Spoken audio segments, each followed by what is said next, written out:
Hi, welcome to the F1 Time Portal, a Formula One history podcast by two friends who love Formula One. I'm your host, Rosa. And I'm your daredevil host, Luigi. And today we are rating drivers from 1964 for our special series, the Time Portal Championship. So let's go. And today we also have Andrew with us. Hello, Andrew. Hi, Rosa. Hi, Luigi. Thanks for inviting me back. Yeah, I have to say we have him back again for 1964, part one. We have had some glitches with our recording software and we lost part one. So we're going to have to do it all over again. Hopefully we can capture the magic again, Andrew. Well, he's hoping. Yeah, that first time was awesome.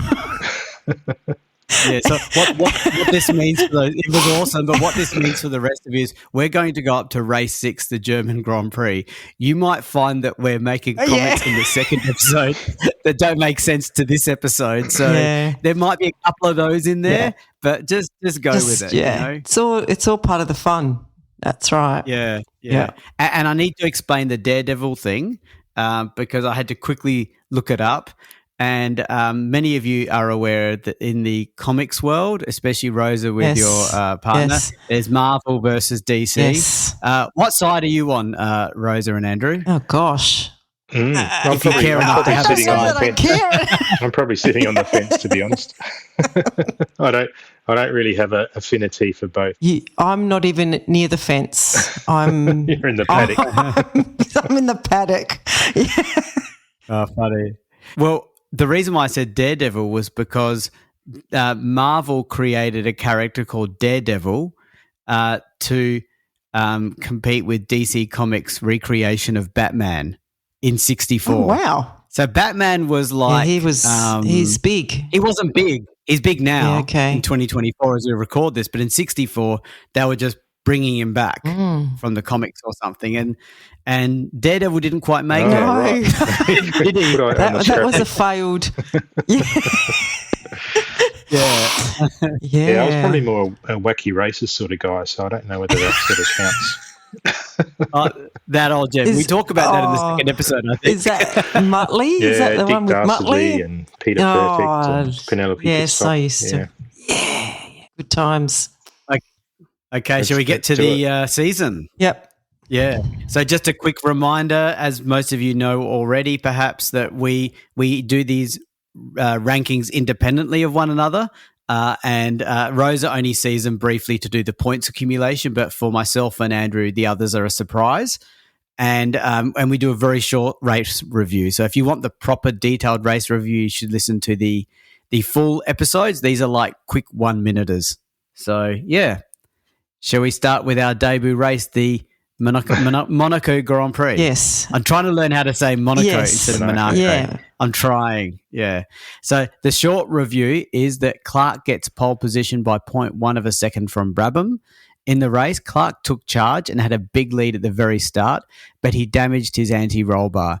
This caused him to have a pit stop to remove what was required before he got black flagged. And as a result of this, Gurney and Graham Hill took over first and second place. Clark quickly caught them both up. Graham Hill took the lead and then Gurney retired. So Clark then tried to catch Graham Hill, but then he had engine issues and sort of retired twice, I guess. So Clark eventually was classified as fourth. So for an eventful race, and being up there a lot, he did get a good result, surprisingly. Graham Hill wins in his BRM. Ginther second in his BRM, and being a lap down, by the way. And Arundel and the Lotus came third. So over to you, Andrew, your top 3 picks and why. All right. Are we going 3, 2, 1? I'll go that way. So I'll go third place to Gurney because I said that he probably would have finished second or third, but I think he did retire. Not sure what lap, 62. So he was up and about. I think he was second when he retired. Second place, I had Clark, who dominated early, possibly could have won until he had mechanical issues. And then Graham Hill for the win. He won the race, fastest lap. And he seemed to have the race pace anyway to beat Jim Clark. So first place to him. Yeah. I've got no reservations there. My top 3 is almost the same. So yeah, I'll go to mine.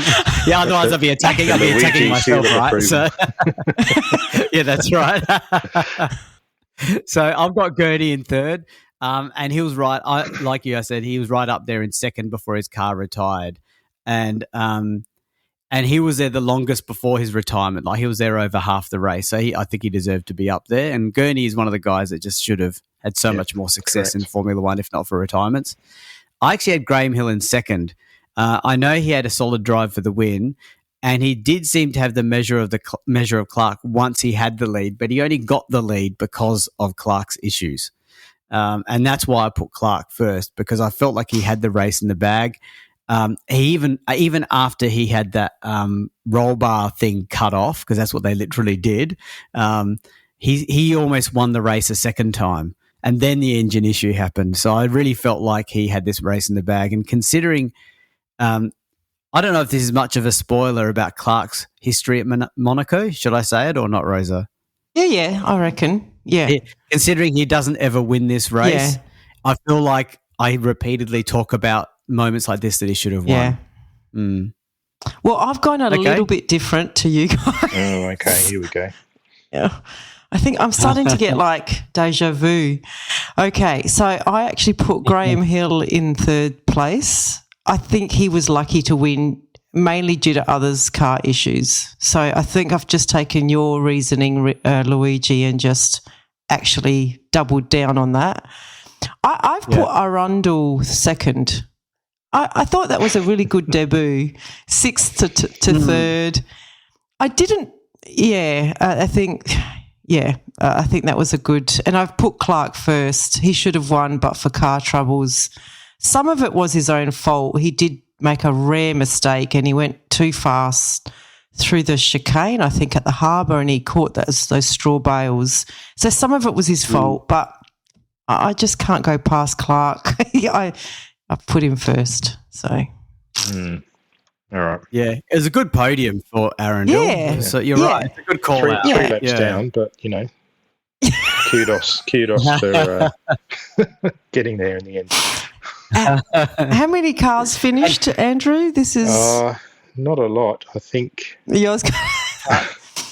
Look, six cars were within 4 laps. The top as six, in sixth place was 4 laps behind. Yeah. All right. Yeah. And the interesting thing is with us three, we've put Graham Hill first, second, and third in a race that he won. Yeah, exactly. Andrew's the one that Team Hill. Oh, well, on this occasion. Yeah. We'll see what happens later. So after race 1, we have Clark on 22, Hill on 18, and Gurney on 8. So we're up to race 2 then, the Dutch Grand Prix, and the short summary is Gurney, Clark and Hill qualified first, second and third. However, Clark stormed into the lead and led the whole race. He had some issues towards the very end with an engine problem, but he had enough of a lead to hold off Surtees and the Ferrari, who was in second, and Arundel in the Lotus third. Look at Arundel. So Graham Hill had some dramas from a spluttering engine, and he ended up coming fourth after pitting to have water poured on his fuel pump to reduce the temperature, which then I think caused the spluttering. There's also a special mention that Gurney had to retire because he thought he had suspension issues, but it turns out it was some damage to his steering wheel, and they had no spare steering wheel, so he had to retire.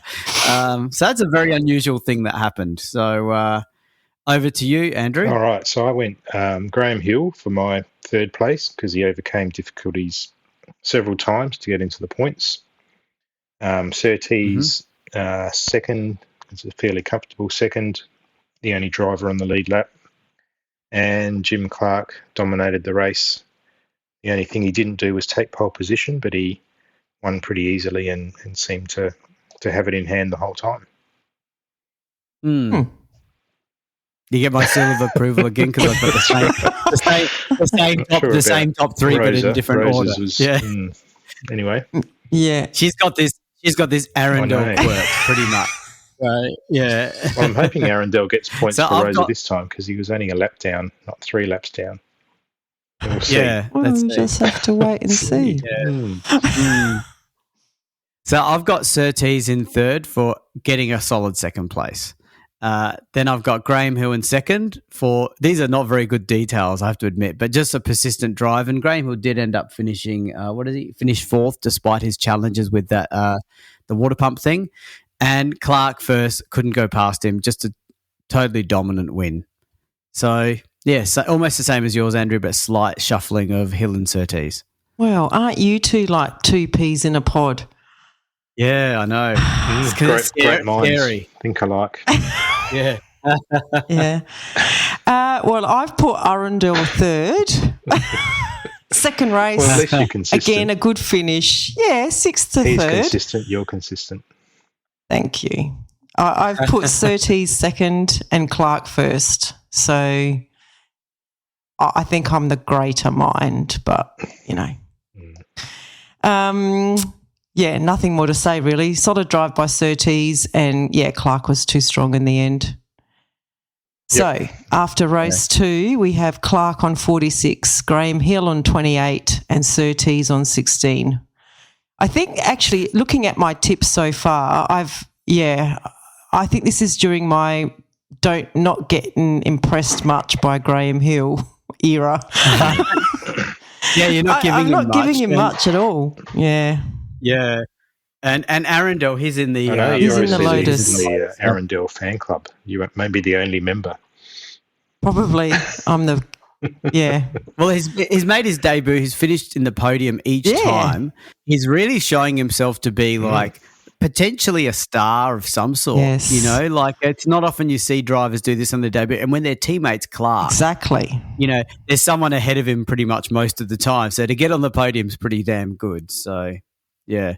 And interestingly, for those of you listening, if you're thinking the picks are pretty routine so far, don't worry, the drama comes in the next episode as well. Yes. So just saying, we just happen to be, this is the calm before the storm, I think. Is a good way of putting it. I think it's also interesting to note that at the end of the controversy of 1964, and Andrew was meant to be like the decider on, you know, yeah, Luigi and I both thought that Andrew sided with each of us. So yeah, that's how smart Andrew is.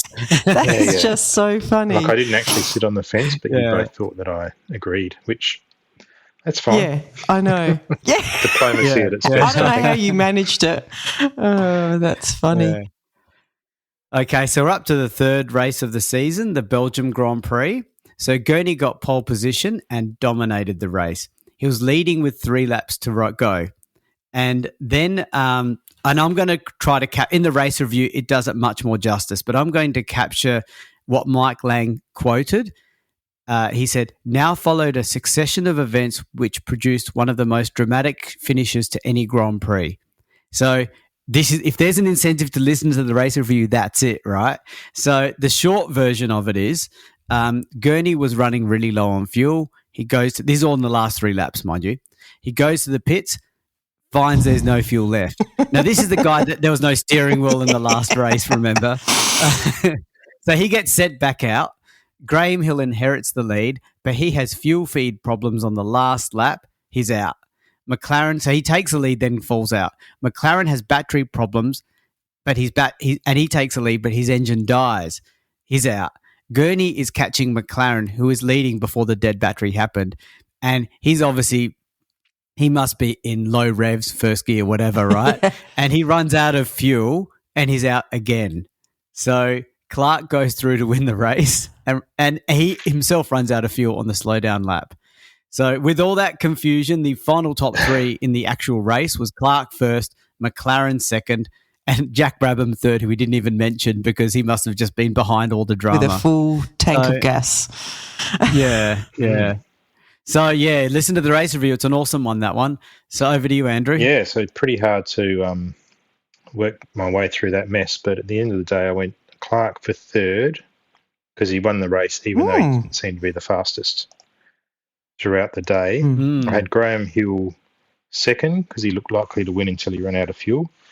And I had Dan Gurney with the full points because he took pole, and he took pole by 1.8 seconds. He got the fastest lap, led by half a minute, but he still didn't win the race. So I think maybe go down as one of the unluckiest drivers in Formula One, but certainly on this occasion seemed to have it in hand.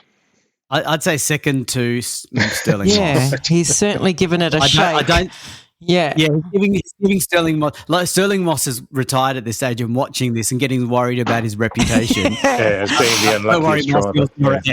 Yes. Yeah. Okay, so I had a slightly different top three because I had McLaren in third, just bad luck with the battery. Then I had Graham Hill in second place. I felt like he should have won it if it hadn't been for the fuel pump problem. And I had Gurney as first. He dominated the race. He should have won it, much like you said, Andrew.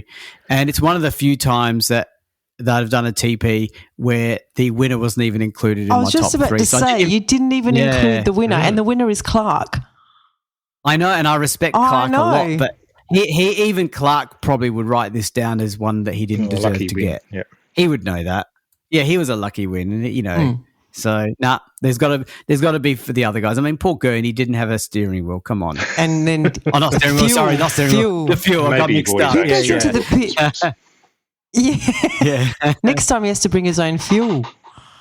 I'd love it if, as a joke, they said no fuel, but then they handed him a new steering wheel. How about this? Not a good time for a joke, but I would have made that joke. Yes. All right. Well, I have a mix of both of yours. I think I've got McLaren third. Same with Luigi. I mean, he had bad luck with the battery. Still finished second. I had Clark second. Great start. Sixth to third. A little lucky to take first, but, you know, it's Jim Clark.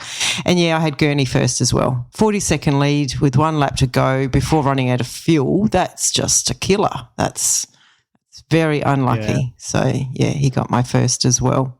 I think you're being tough on Hill, though, because Hill was I'm telling you, this is during my not rating Hill. Exactly. Yeah, I know. I'm feeling it. Like, you've given him any points so far. No, I haven't. Yeah. I have not recognised the efforts of Graham Hill at all so far. Yeah. Okay, so at the end of race 3, we have Clark on 56, Hill on 40, Gurney on 32. Hill's doing not too bad considering he's only got 2 people acknowledging him. Right. He's only got 2 people looking after him. Yeah, that's right. And he's a world champion, 1962. He is. So, yeah. He is. Yeah. Okay, so we're at the French Grand Prix, race 4 of the season. There's a short review. I don't think much happens in this race because Clark was on pole, followed by Gurney and Surtees. Clark was actually leading by 60 seconds ahead of Gurney by half distance. That's one big lead. And then he had his engine brake. So Gurney actually gets an easy win. There's a big battle between Graham Hill and Jack Brabham for second place, with Graham Hill taking it by just 0.8 of a second. And this is Brabham's, or the team Brabham's, first ever win in the hands of Dan Gurney. So, special, memorable race. So, over to you, Andrew. All right. So, I could have probably split third place between Hill and Brabham, but I went for Hill because he did finish ahead of Brabham. Jim Clark I had in the second place. He had led by a minute at the time, but he obviously retired and didn't win the race.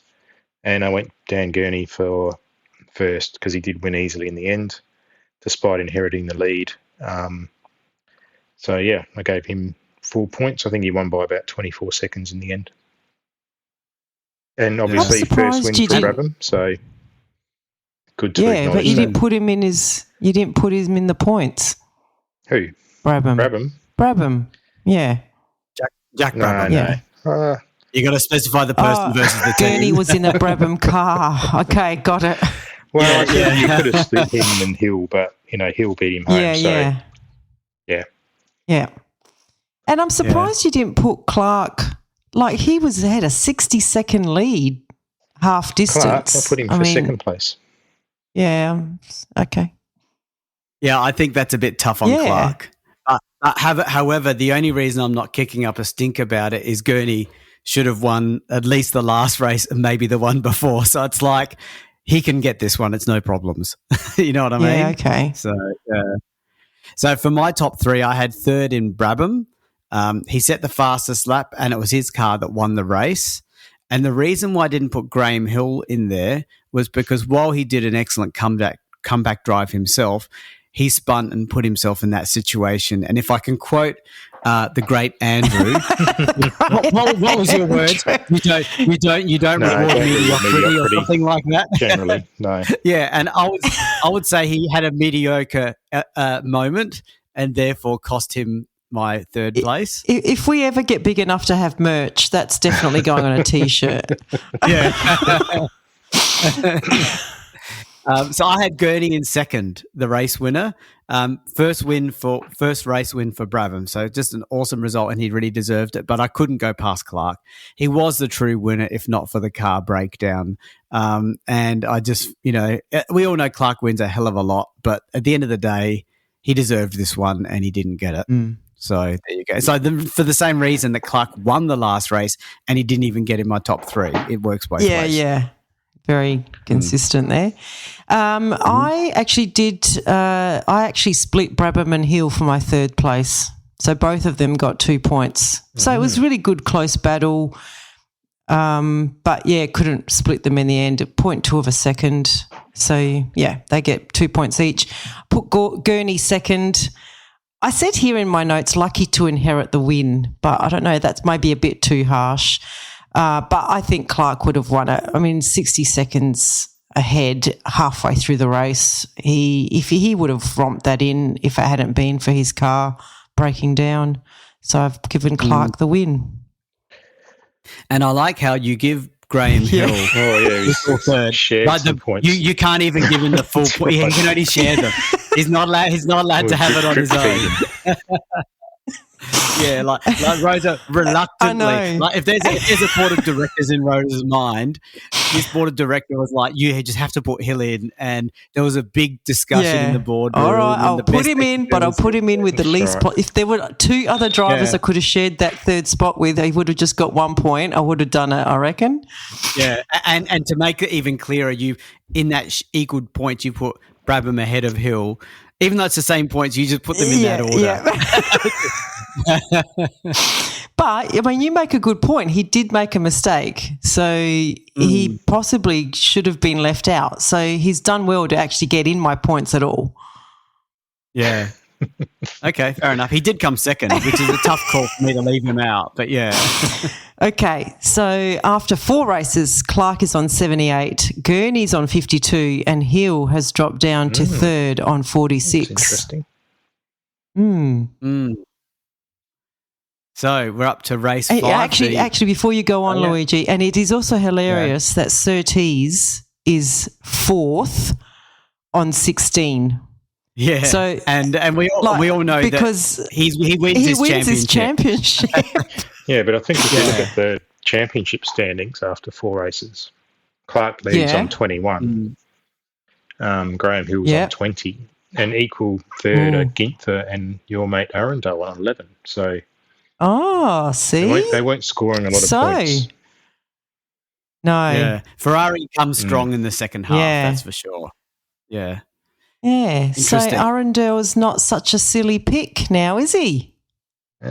Well, do we talk about him much more?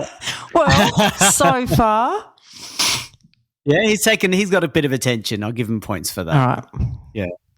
Okay, so we're up to the British Grand Prix, race 5 of the season. So Clark got pole ahead of Graham Hill and Gurney. Gurney was American. I was trying to see if it was all British front row, but no. He's American. Yeah, so Gurney retired early, so Clark and Hill had a primarily race-long duel as they lapped nearly all of the field by 2 laps. Clark and Hill were nose to tail for the first half of the race, but Clark pulls away towards the end and Clark ends up winning. Hill second, and Surtees comes a distant third, 60 seconds behind. It was considered an uneventful race, except that Hailwood destroyed a camera and tripod. The photographer survived. And the question we had in the race review, because of the race was fairly lackluster, was who paid for the camera. And whether he got like an awesome shot, Like I wonder if... Oh, yeah, the world's greatest photo of being run over by a Formula One car. Yeah, coming at you, Okay, Andrew, let's hear your boring tricks. Well, they were boring tricks because my comments were processional. So I ended up just going with the race order in the end. So I went third Surtees, second Graham Hill, first Clark.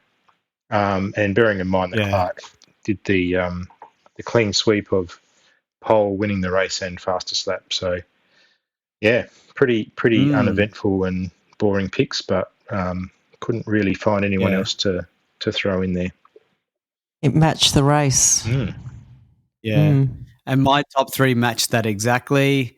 Just Surtees, solid third, Hill, solid second, Clark, solid and dominant win, and just a special mention to the photographer, but no points given to him. So my top three is the podium, which is boring too. And I'm just going to round out the boring meter, and I've done exactly the same as you two.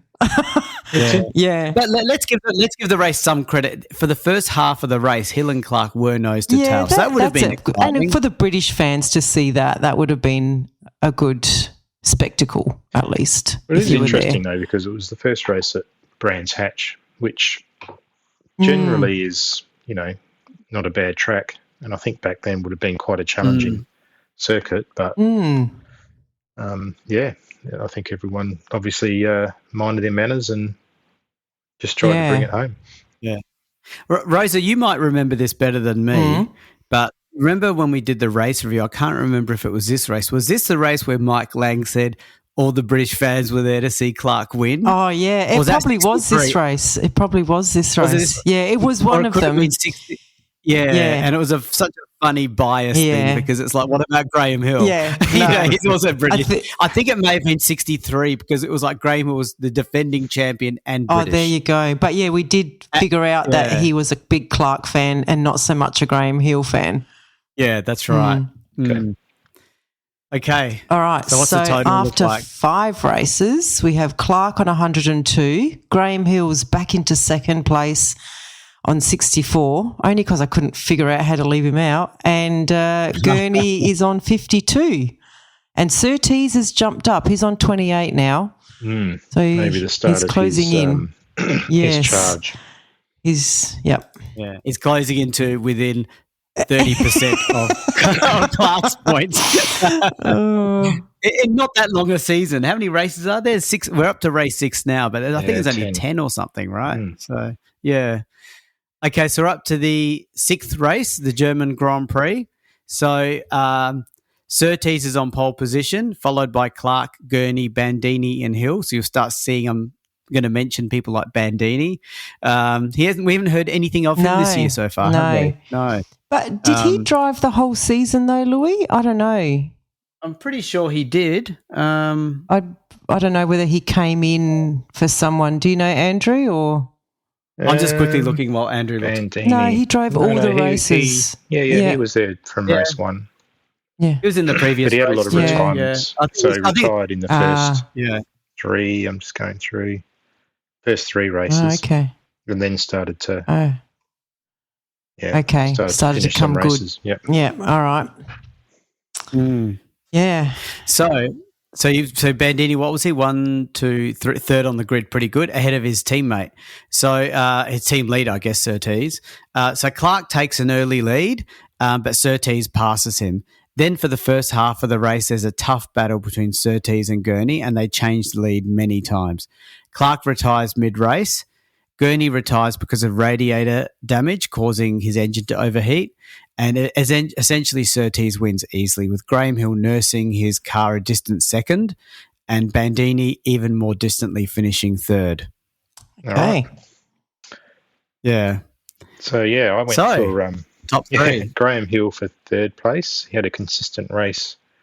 Finished second, and he was 3.5 minutes ahead of third place, so only a minute off the lead. Dan Gurney I put in second, even though I think he was classified 10th in the end, 1 lap down, but he was the only one to really take it up to Surtees until he had mechanical issues. And Surtees, who took the clean sweep pole position, won the race and got fastest lap, so I think deserved the win, or deserved my top pick. Okay, and just a reminder to everyone, I mean, I know you mentioned the 1 minute, 3 minute thing.